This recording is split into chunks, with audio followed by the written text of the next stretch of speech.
Sidang lanjutan kasus Brigadir J mempertemukan Baradae, Bribka RR, dan Kuat. Richard akan kita gabung dengan persidangannya Kuat dan Ricky, saudara Ricky. Agenda tersendiri, ada rencana tersendiri majelis hakim untuk mendapatkan atau menguji dari keterangan-keterangan saksi yang ada itu dengan adanya Baradae, Ricky, dan Kuat dalam satu pemeriksaan untuk dapat menguji di antara mereka itu mana yang layak dipercaya. Saya mengerti maksudnya majelis, ini saksi ini berlaku untuk 3 orang ini, maka sekaligus. Tapi kan beda perannya, memang isinya sama, tapi perannya berbeda.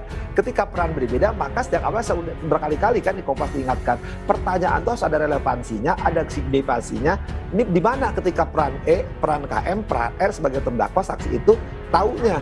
Kan pasti saksi ini berbeda taunya untuk KM, RR sama. Tapi yang hakim ingin mempunyai keyakinan yang penuh, hakim ingin menyaksikan hal-hal yang memang tidak biasa dilakukan di pengadilan pidana, tapi itu semata-mata untuk menguji kebenaran yang material, yang hakiki.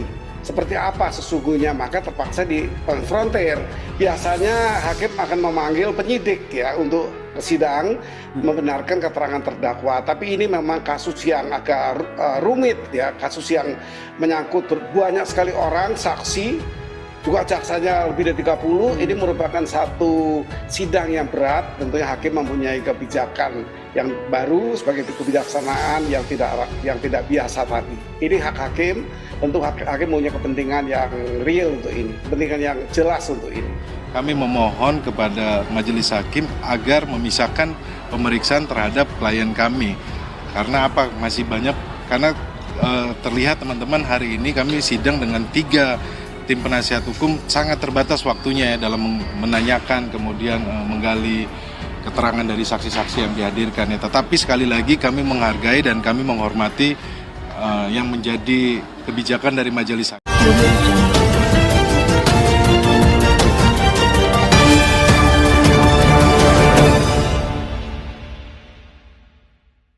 Majelis Hakim Pengadilan Negeri Jakarta Selatan menggabungkan sidang terdakwa Richard Eliezer alias Baradae, Ricky Rizal alias Bribka RR, dan Kuat Maruf pada Senin 7 November besok. Sidang ini merupakan momen pertama bertemunya Baradae dengan Bribka RR dan Kuat Maruf usai pembunuhan Brigadir J.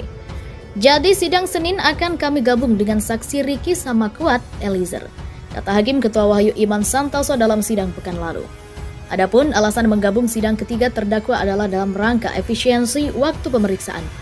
Sehingga perkara 798-PID.B-2022 _PN CKT.sel terdakwa Baradae, 799-PID.B-2022 _PN JKT.SL terdakwa Bribka RR, dan 800-PIT.B-2022 _PN JKT.sel terdakwa Kuat Maruf bakal digabung. Karena kemarin jaksa keberatan seandainya saudara FS digabung dengan mereka. Kami gabung di sini karena kami mengejar waktu, jelasnya. Kami gabungkan sidang Eliezer, RR, Kuat, dan kepada LPSK penahanannya Richard. Sudah saya siapkan penahanan sehingga tidak gabung dengan mereka berdua. Tambah dia.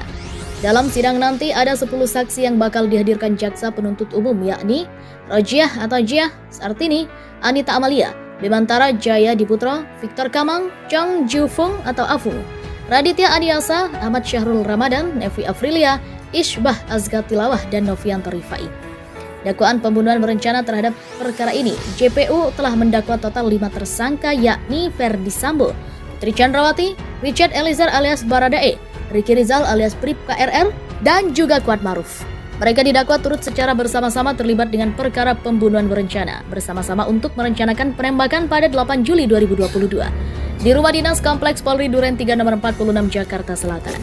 Dakwaan pembunuhan berencana dalam perkara ini, JPU telah mendakwa total 5 tersangka, yakni Ferdi Sambo, Putri Chandrawati, Richard Eliezer alias Baradae, Ricky Rizal alias Bribka RR, dan Kuat Maruf. Mereka didakwa turut secara bersama-sama terlibat dengan perkara pembunuhan berencana bersama-sama untuk merencanakan penembakan pada 8 Juli 2022 di Rumah Dinas Kompleks Polri Duren 3 nomor 46 Jakarta Selatan. Mereka yang menyuruh melakukan dan turut serta melakukan perbuatan dengan sengaja dan dengan rencana terlebih dahulu merampas nyawa orang lain, ujar jaksa saat dalam surat dakwaan. Atas perbuatannya, kelima terdakwa didakwa sebagaimana terancam pasal 340 subsider pasal 338 KUHP Jungko, Pasal 55 KUHP yang menjerat dengan hukuman maksimal mencapai hukuman mati. Sedangkan hanya terdakwa Ferdi Sambo yang turut didakwa secara kumulatif atas perkara dugaan obstruction of justice untuk menghilangkan jejak pembunuhan berencana. Atas hal tersebut mereka didakwa melanggar pasal 49 Junko, pasal 33 dan atau pasal 48 ayat 1 Junko, pasal 32 ayat 1 Undang-Undang ITE nomor 19 tahun 2016 dan atau pasal 221 ayat 1 kedua dan 233 KUHP Junko, pasal 55 KUHP dan atau pasal 56 KUHP. Timbul niat untuk menutupi fakta kejadian sebenarnya dan berupaya untuk mengaburkan tindak pidana yang telah terjadi, sebut jaksa. Mantan Hakim MA, Gayus Lumbun, ikut menilai konfrontasi antara saksi atau terdakwa tidak lazim dilakukan di meja hijau. Tetapi Gayus pun yakin di sisi lain majelis hakim punya hak yang luas untuk menemukan kebenaran yang material. Ya, Senin 7 November besok untuk kali pertama, sidang pembunuhan berencana Brigadir Joshua akan menggabungkan 3 terdakwa, yakni Richard Eliezer yang merupakan penguak fakta atau justice kolaborator, dengan Ricky Rizal dan Kuat Maruf. Meski majelis hakim sudah memutuskan, agenda sidang ini mengundang sejumlah tanya. Sebab meski saksi yang dihadirkan sama, peran mereka berbeda terhadap masing-masing terdakwa. Keputusan majelis hakim ini diketok palu pada Rabu 2 November, seusai keluarga Joshua bersaksi untuk terdakwa Kuat Ma'ruf dan Ricky Rizal. Alhasil rencana ini disoroti Lembaga Perlindungan Saksi dan Korban atau LPSK. Menurut LPSK, seharusnya sebagai justice kolaborator, sidang Eliezer digelar terpisah. Tetapi LPSK yakin hakim punya pertimbangan lain dalam menggabungkan sidang sebagai bagian dari menguji keterangan Eliezer sebagai penguak fakta atau bukan. Rencana penggabungan terdakwa juga mengundang tanya mantan hakim yang juga pakar hukum pidana, Asep Iwan Iriawan. Asep menyatakan meski saksi yang dihadirkan sama, tetapi peran mereka berbeda terhadap masing-masing terdakwa.